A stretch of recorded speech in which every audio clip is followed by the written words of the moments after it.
Hey, what's up, everybody? This is Austin Haynes with the Waking Justice Project. In today's podcast, we'll interview a true revolutionary who's making evolutionary change in their community. Resilient communities are the core building blocks of a just and sustainable global society. And the foundation of a resilient community is a just and sustainable local food economy. It's why the global revolution starts at home, at local farms and community gardens, at grocery co-ops and local food hubs, in your own garden, in your kitchen, and on your plate. The local food supply chain is the foundation of a self-reliant community, and resilient, self-reliant communities are the core building blocks of a just and sustainable new society, a new social system that will make this existing system of corruption obsolete. That is the revolution we seek. The real revolution is a strategic, non-violent revolution. It builds self-reliance and community resilience. The real revolution is a local revolt.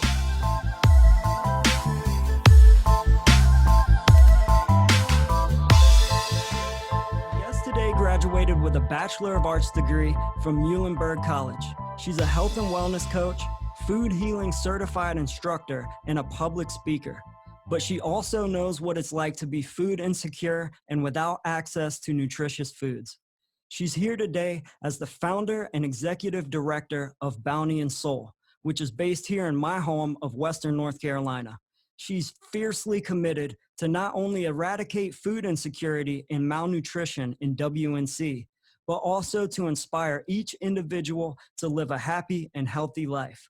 I'm super grateful to have Ali Casparian here on the podcast with me today. Thank you. It's an honor and a privilege.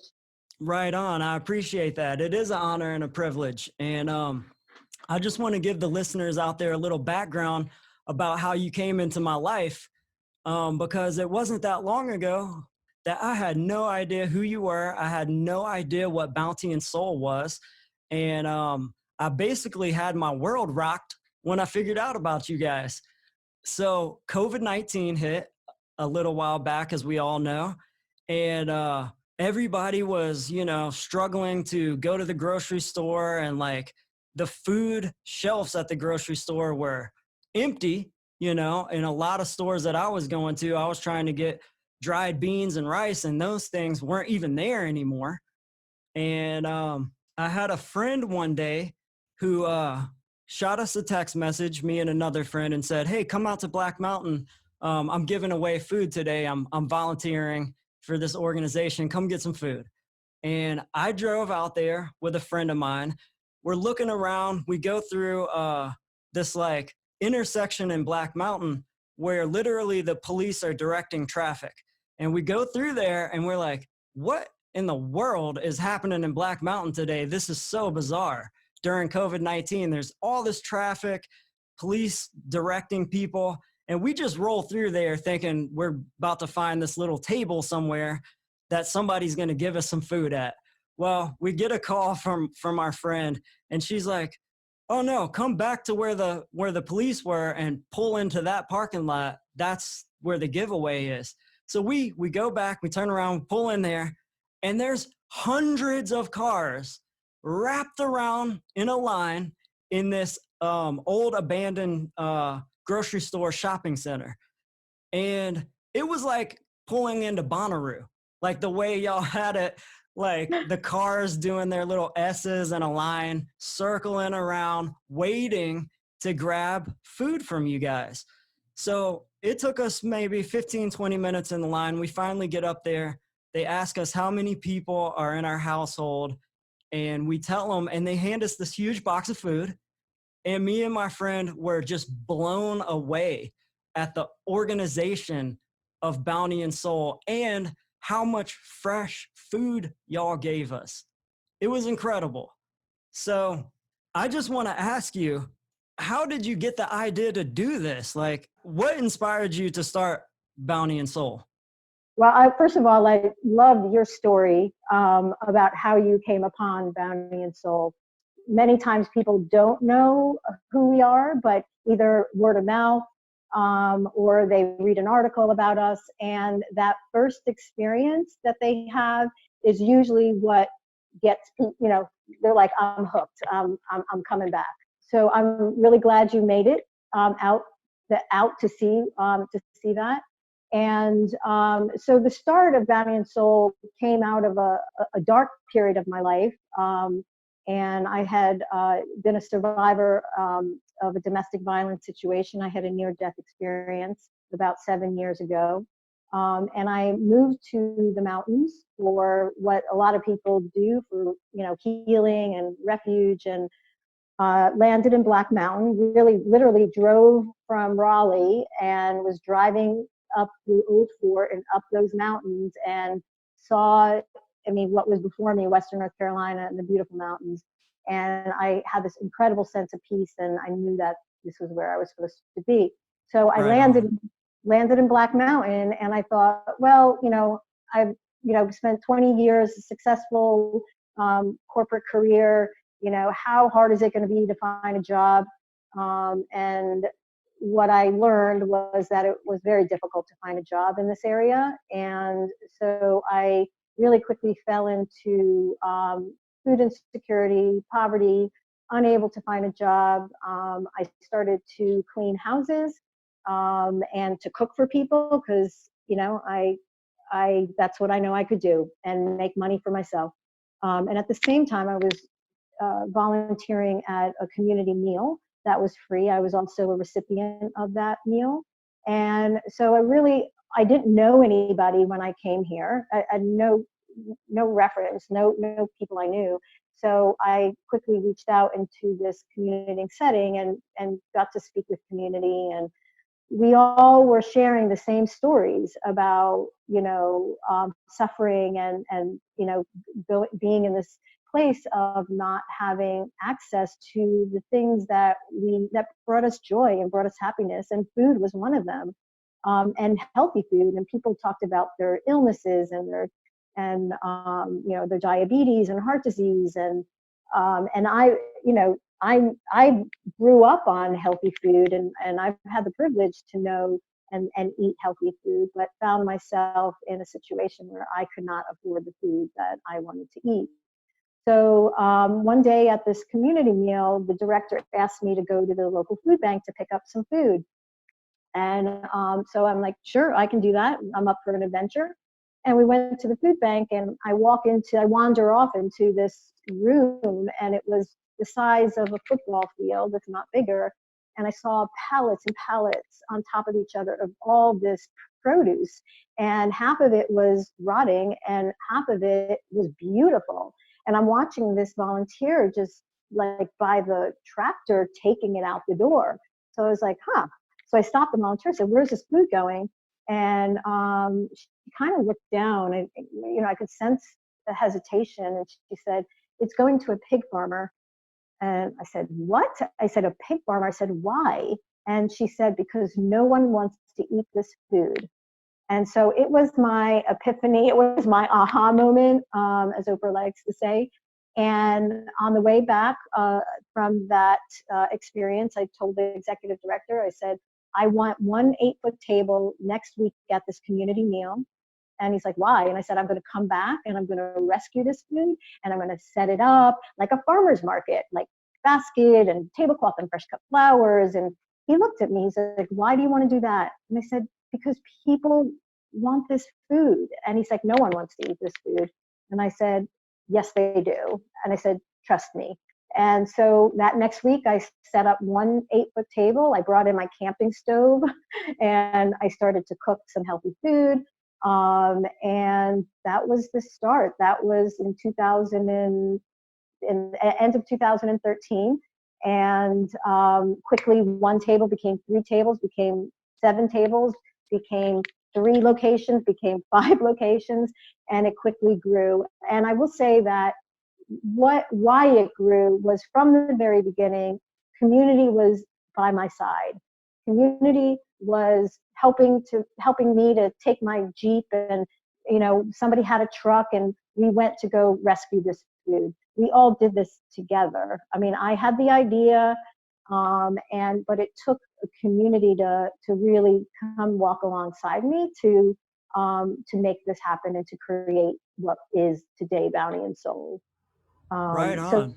that was the inception of it. That was in 2014, so a little over 5 years ago, and we've distributed well over 1.5 million pounds of fresh produce, and serve thousands and thousands of people. And what's really great is it's all really amazing, nutrient dense food. Makes me happy. Well, it made me happy because when I pulled up in that line, I wasn't sure what kind of food we were going to get, but getting a box of fresh produce was like, I mean, I couldn't have asked for anything better than that. Like, if there's one thing that this coronavirus has like kind of instilled in me, it's that basically we have to take control of our own health. And ever since this started, I've been wanting to eat more healthy than ever, and having fresh produce is such a huge part of that. So pulling up and getting a huge box of produce from you guys it was a freaking blessing. So, so That's all. yeah, so thank you. And so y'all are obviously serving, like, how many people do you think you serve each week in Black Mountain? Has COVID made it a lot more? Oh, absolutely. So pre-COVID, we were serving about 850 people a week. And now during COVID, it's about 2,500 people Yes, right on. that is having nourishing food. And like you said, of all the times that nutrition is important, it is now, because if we are to protect ourselves from this virus, yes, the masks are working, whatever, but truly to have a strong, robust immune system is so important, and this is the food that does that for you. So, if any time, and again, I've been crying from the mountains for a long time about equitable access to healthy food, and yet, during a time of crisis when it is so important, it is something that is so hard to find. And again, it's what makes us different. We look at addressing root cause issues, and we're looking to be a part of a solution, not a problem. So, Sure. and again, during COVID, this is a way that we can be part of a solution to having people have agency over their own health and to protect themselves as best they can with the nutritious food. Yeah, prevention is key, right? That's it. It is. Yeah. It is. Like, if I get sick, I want to be asymptomatic. I don't Yeah, want to even know I'm sick. that's right. That's right. So part of what we're doing with Waking Justice right now is we're trying to build the idea that a sustainable local food system is the foundation of a resilient, self-reliant community. And you're really helping to build that here. You're making Western North Carolina resilient and self-reliant. And I want to just ask you how your work is progressing with local farmers. Does anything that you're giving away, is it currently from local farms, or are you mainly getting it from bigger grocery stores? How does that work? Yeah, it's a great question, and thank you for asking. So really, part of COVID too, shown a really big light on the broken global food system, and really, in its wake, we see local farmers and growers struggling because the restaurant industry has closed down, schools have closed down, and it has directly impacted them. So we have always been, it's interesting because we have one foot in the food recovery and food rescue lane, and then also this one foot in the, supporting local, moving towards the local food system, where it is, we are growing what we're eating, and we Nice. don't need to rescue food, because eventually we shouldn't have food waste, but we do. Like 40-50% of the country experiences food waste, so we have an issue there. But so how do we have 2 feet in those lanes, but move more into the lane of local food. So, again, through this COVID, and even before, we last year we set up what's called the Farmers Alliance program, where we partner with local farmers and growers, and it's a very reciprocal relationship where we purchase grade B produce, or we provide them compost or volunteer support for harvesting or planting, so that we are not just taking, and then we'll also glean their fields for anything that is not marketable. Hmm. But this idea that we have to invest in our local food system is so important. So this year, especially during COVID, we have raised money, written grants, you know, got a considerable amount of funding to support farmers and to, spend our funding on supporting the local economy and the food system. So about in that box that you received, about 60% of that is local. So whether it's donated or purchased, that's where we're at. Like 60% of it is local, and then the other 40% Wow. is coming, which has been a big turn for us. And again, it's something we are, strongly committed to, and we are on that path. And COVID, when you look at the gifts in when you're facing challenges, it's one of those gifts is accelerating that, our process of purchasing and investing in local farms. So we have over 30 farm partners that we work with, and the other part of that is we provide education around some of the unusual, like mugwort, or things that are foraged as well. So we work with foraged foods, as well Awesome. as as well as harvested foods. So it's really exposing a lot of people to foods, really super healing foods that most people don't have access to, and so education is really important around that. So so not only are we giving education on things like how to cook with kohlrabi or the uses of kohlrabi, but also like what to do with mugwort or chamomile, or some of these other medicinal herbs that we are sourcing and distributing. So it's really cool to be able to look at a box of food and say that right there is medicine, and then also provide the resources and education, for people that they can have that opportunity to experience it for themselves. So that's what we're all about. So that, and again, it's right here in our backyard. And I mean, we are really blessed to be in Western North Carolina, where the ag scene is really happening. And the farmers, pre-COVID, the farmers markets were overflowing and abundant. And we're Foodtopia, we're Yeah. Asheville Foodtopia, and Yeah. it's a lot of farm to table restaurants. And in the same way that's great, there's also that underbelly of food insecurity, and the disproportionate access to people that lack access to those foods. So it's really having both. It's having a space and having a platform where we can support local farmers and growers and the food system, and also make it equitable, and just. For Yeah. sure. Let's talk about foraging for a minute, because foraging is something that I actually just got turned on to a couple months ago.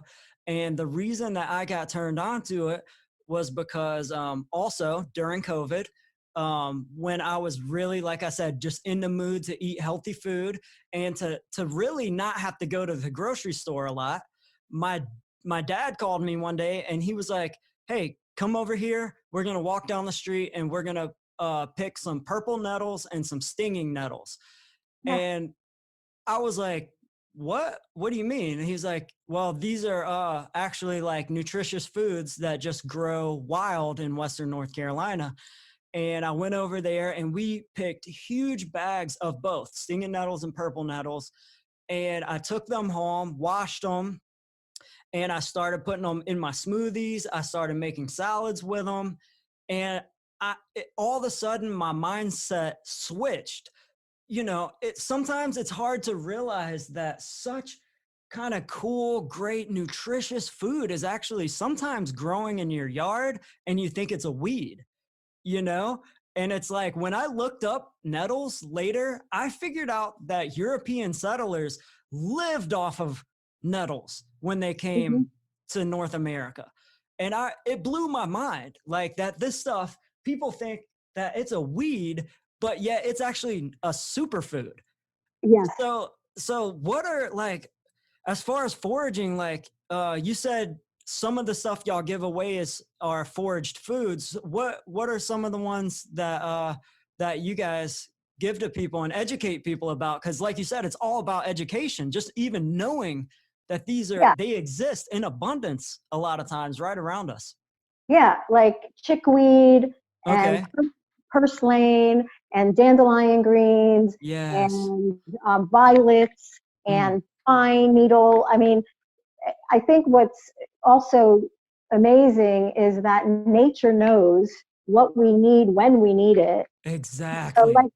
for example, like dandelion greens, and so dandelion greens are like detoxifying greens. They're great for detoxification and flushing out the liver, and that they grow like just at the time when we're coming through a winter time of heavy foods, Yep. mostly fatty, oily foods. We're feeling sluggish, and we Mm, need that vibrancy. We need that ability to detoxify our bodies. And yeah. there it is, out in your front yard.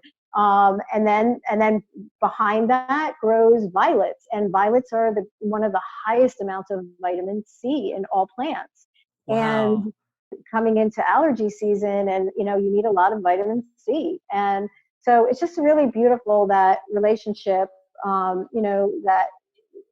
that nature provides us everything we need, um, for our bodies to thrive. And then we, Yes. we educate on that, and we provide recipes. And we have when COVID happened, we had to really take our education model and think and go virtual. So, typically pre-COVID, we held these classes 3 times a week. We'd have 40, 50 people in a class learning about, whether it's about medicinal herbs or foods, or talking about, meditation and mindfulness. Mm, So, we had to quickly adapt to, obviously not being in rooms with people of 50, to like, oh gosh, how are we going to continue to educate, and yeah. and equitably? So people that don't have phones or computers, how can we get this information out? So Sure. we're doing things in print form, Oh, with every box, and as well as providing uh, twice a week we'll have a one of our AmeriCorps volunteers, who does a live cooking demo, and it's like, what's in your box today? And so just kind of unpacks it, and then talks about the nutritional value of the foods, but also what are different ways that you can cook and prepare these foods that are in your box today, which is really, I think, amazing. I love it. When I got the box of food from y'all, it had bananas in there and it also had turmeric and it had a little recipe sheet on how to make, I think it was either golden milk or like a golden milk ice cream type of thing. Yeah. But I totally made that night and I was like, "Oh man, I forgot that I even know how to make this." And like this totally reminded me of another nutritional, like super highly nutritional meal, like dessert basically to have. So I was so grateful to have those recipe sheets. I just thought it was the coolest thing in the world. I really did. Yes. Well, thank you. And since then, especially as we got into the growing season, and we were sourcing and distributing more from local farmers, we also have created it's called the Nourishment Guide. And on there is kind of breaking down the local foods and talking about where they come from, what farms they come from. So shouting out to the farmers, because the other element that runs very deep in this organization is like, we see food as sacred. How it's Sure. grown, how it's harvested, how it's displayed, how it's prepared, how it's cooked, how it's eaten, how and so it's part of that honoring of nature and honoring the farmer and honoring the process of growing food that we speak to. So that's a little part of what we do is, to, you know, pay respect and give value to the farmer. And also, I think a lot of farmers want to know that their food that they grow, that they, sweat over and toil over, that food actually is not going to waste. That's also really important to us, that people know that when they get kohlrabi or they get, something else that they may not be used to, tomatillos, or, sometimes eggplant is unusual for people. Yeah. But these are, yeah, so these are ways that, here are some recipes, here are some preparation tips, so that it makes it accessible for everybody, to Yeah. try new foods, to, experience them, and also to understand where they came from. Wow.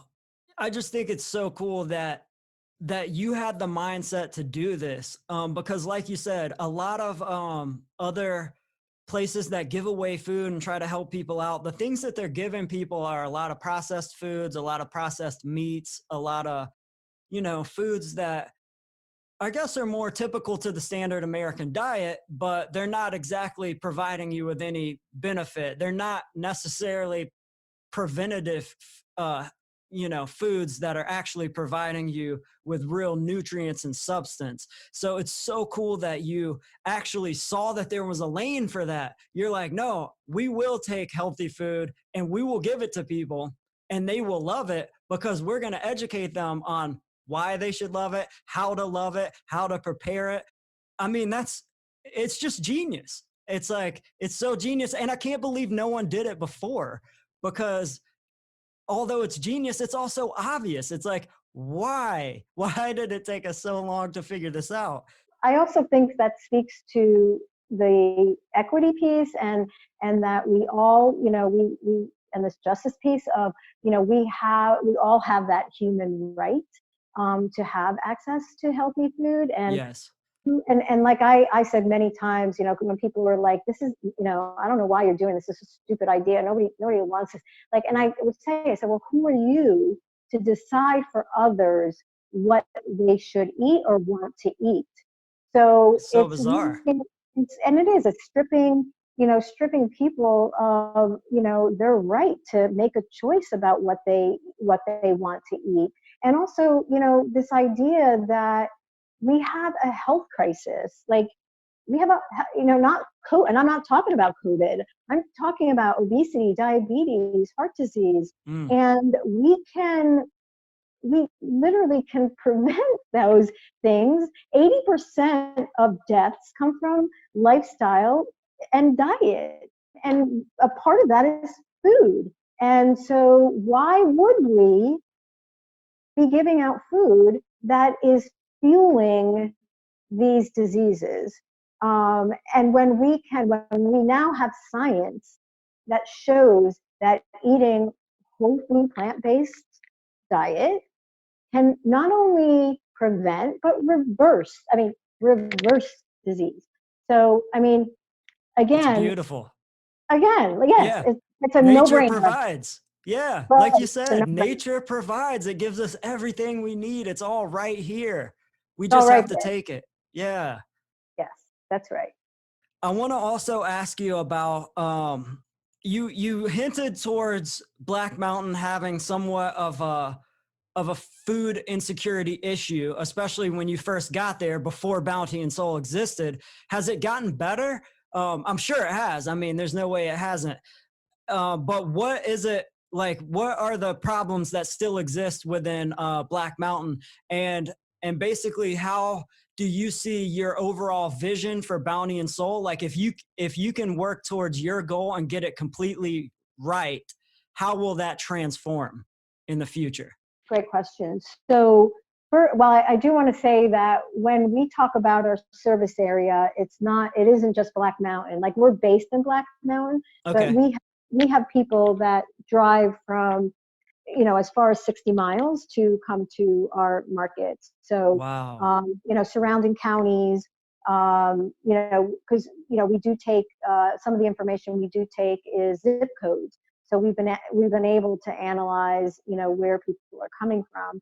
And, there are a significant amount of people coming from outside this zip code. I bet. Um, and so, which is really great because, that's kind of the ripple effect that, it's not just helping the people in this community, but it is helping other communities, because it's also allowing people that drive 60 miles to then go back in their community and bring this knowledge, talk about Bounty and Soul, talk about nutrition and healthy food. And again, that's kind of this ripple effect of how this grows. So it's really more of a culture and a movement of health and well-being. That again is about the food, but also about these other things surrounding well-being. Whether it's mindfulness, meditation, yoga, exercise, whatever, and that they are strongly integrated. So, we have seen. I mean, we have a study that we do, an annual study that is externally facilitated through UNCA Health and Wellness Department. And this past year, in 2019, we saw that 76% of the respondents reported, a significant improvement in their food security. So they were not skipping meals. They were able to access enough food for themselves and their family. So, which is a great marker. And again, it's not about, I stress this a lot. It's not about just food. We're not just feeding people. Like, this is very intentional. This model is very intentional in the types of food that we share, the way in which we share it, the other elements that contribute to health and well-being, like I mentioned before. And the other big piece that I didn't mention that is part of our mission is the social connections and community. Mm. That we are, we're social beings. We are meant to work interdependently, collectively, for not only the survival, but us to thrive that way. So Bounty and Soul exists in that space of collective action. Our core values were created through a collective process of voice from community. What we teach on, how we teach, is all decided through these partnerships that we have with participants. It's a partnership. So that also, having a greater vision for oneself, for one's community, for one's nation, for one's world, is what brings what I believe is what keeps us going. It's our purpose. It's our, Sure. knowing that what we do and how we do it matters is, I think, what it's all about. Like, because if we're seen, heard, and valued in a way, and that crosses all socioeconomic and all lines. If we have that basic premise, I think that we can exist in a world where things are equitable, things we can sustain at that level, we can all thrive, we all have that fair and just opportunity to thrive. And I mean, that's my hope, that's my vision, and this one little organization exists in that space.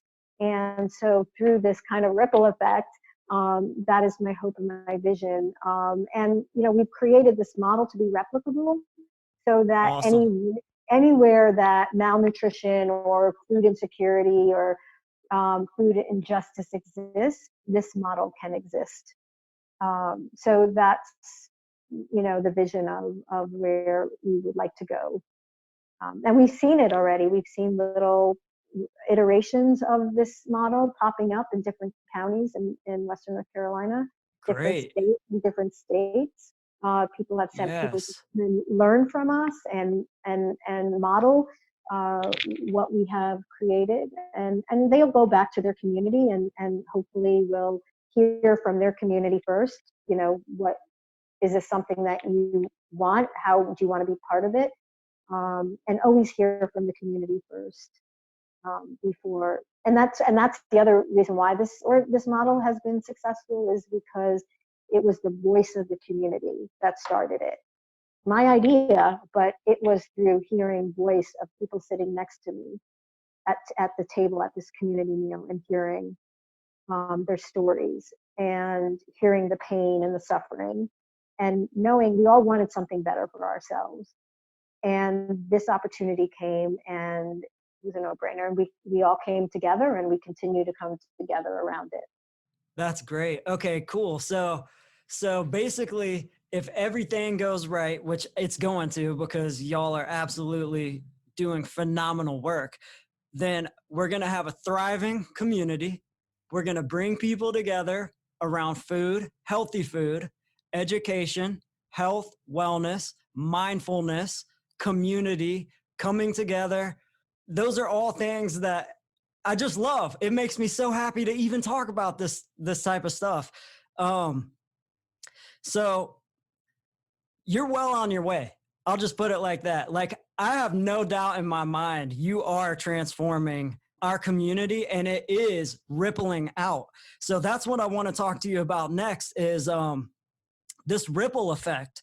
If other people want to get started in their own community, what tips can you give them right now to kind of, take your model and just go ahead and get started? It starts with a conversation. It starts with, asking. I often say it's as simple as, like, that question of, like, what brings you joy? And when you ask people that question, they're not saying I want to have disease in my body, and I want to, I want to eat crap food and feel crappy. And they people, they want to thrive, they want to feel good, they want to have energy to spend with their families and their friends, and doing things and reaching their full potential. And so when you have these conversations, and just sometimes people just don't know, and that's okay. People just don't know. And I had this premise that it's not that we don't know, it's that we forgot. we Yeah. I believe that it's just we've forgotten, and we just need to remember that we all know that the food that grows in nature, when we see the vibrant colors and we see those things, that we inherently know that that is what our bodies need, or mind, body, and spirit need. So again, it could be a gentle nudge to provide those space for remembering. Like, do you remember, like, because most people either had a garden, or their grandparents had a garden, or they, maybe they went to the farmer's market when they, or their grandparents went to the farmer's market, or their great grandparents. So it's not very far off in people's remembering. So it's just providing that safe space to remember, and having conversation around that. And if it feels like it's like, okay, that's what we want. We want to live healthy. We want to eat good food, but we can't access. Then it is now looking around your community. Are there community gardens? Is there a food pantry that is serving maybe not so great food, and there's a willingness to go start rescuing food from these places, whether they're farmers' fields or a food bank that is getting healthy food in. And then how about growing food for yourself? Like that's another part of what we do, is we provide starts and seeds and soil for people to grow Awesome. supplemental food. So maybe some tomatoes and lettuces and kale, and so that this way they're starting to remember again, like, oh my gosh, I can grow my own food. Same thing with foraging. I can go out my backyard and pick dandelion greens and chickweed or purslane. And again, it's giving people back their power. Yes. Um, Again, it's like I don't need to empower you. You already got the power. You just need to remember that you have the power. Right And on. and again, it's like when you make those connections, again, those are the aha moments. It's like you're on your way. And again, there's just so much energy around. I mean, I also feel like people are waking up. It's like, again, waking up. It's like I waking agree. up. Of We are, course. Yeah. We're waking people up. yeah, they are, and I think they're waking up in numbers. And I think everything in what is happening now in the convergence, we're at a convergence, and it's people can make a choice. And I think people are, and I'm an optimist, and I certainly live in a space of hope, that we are going to come out of this stronger, more resilient, break down systems that are not there to serve everyone, and we can create the future that we want to live in. And again, that's part of food is part of that. So whether you're growing your own food, or you're supporting a local farmer, or you are rescuing food, you are relearning how to cook healthy, and make that part of your existence. I have a lot of hope. I do. Me too. And I think that this model, that's why it's replicable. It's not okay. And here's a news flash. I was living in poverty when this started. I Yep. wasn't a philanthropist. Like, I didn't have, all this money to start this. So it literally was started with $200. So, Wow. and that was, basically seed money from my father's funeral. Like, and that was also kind of happening at the same time. I lost my dad, and a woman, a dear friend, approached me at my dad's funeral, and she had some resources and wealth, and so she reached in her pocket, and she shoved the $200 in my pocket, and she said, "I just want to let you know that last week I had lunch with your dad, and he was telling me about what you're experiencing, what you're going through, and also what you're trying to do and what you're trying Mm. to start." And she Yeah. said he was so proud of you. And so Wow. that was just, again, these reminders that we all, if we open ourselves up to, they're all around us. Are these beautiful reminders of, and even in the midst of suffering, and even in the midst of challenges, if we can open up to these places of these gifts and these nudges, and we accept them and move towards them. Again, it's a choice, but I think this is where our future lies. That's so awesome. And that was actually going to be my next question, was going to be about like how much money does it take to get something like this rolling, and how much time does it take? And it sounds like, as far as money, it really doesn't take too awful much, right? Yeah, I mean, again, there's some sweat equity in it. Like, like if people have trucks, and if people have, the ability to go pick food, or go up and pick up food, um, you know, yeah, I mean, or does somebody have extra harvest in their backyard that they want to share? So it's really, and that's why it goes back to those conversations, because it really, that once you put it out there that this is what you want to do and this is what you want to create collectively, it is amazing who shows up. It is Yes. amazing. um, Yeah. Right on. and it may be a donation, but really it may be somebody saying, "Oh my gosh, like I have a bumper crop of tomatoes right now, I don't know what to do with them, I'm going to bring them by, could you use them?" Or, "Hey, I've got an acre more of land, like, if you give me some starts and seeds, I can grow food for you all."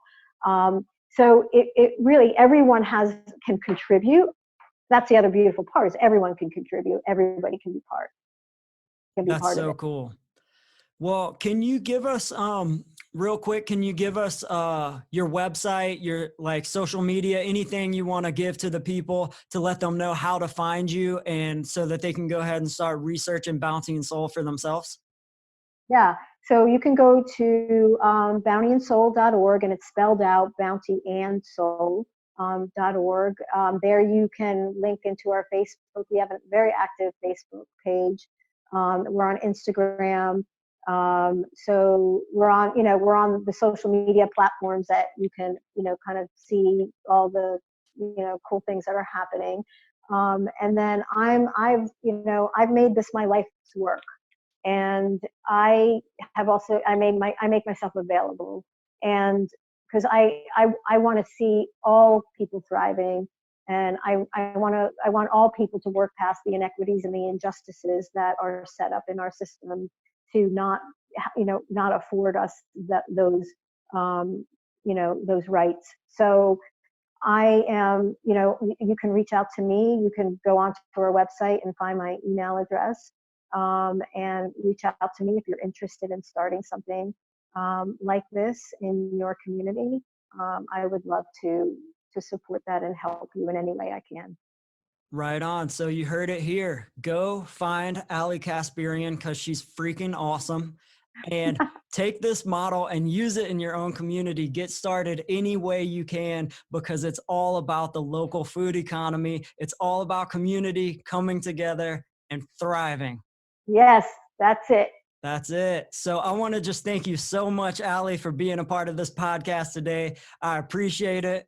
Man, I just look up to your work so much, and I just want to thank you for being such a huge, amazing part of my community and for sharing this so that other people can get started in their own communities. Thank you so much for being here today. Thank you, Austin. It's truly been an honor and a privilege, and to share this space. And I hope to see you at Bounty and Soul. I might be dressed up as a kale or a sweet pea, but nice. I hope to see you there. You'll definitely see me there. Yeah, for sure. I'm hooked. Thanks again, Ali. I appreciate it. Thank you.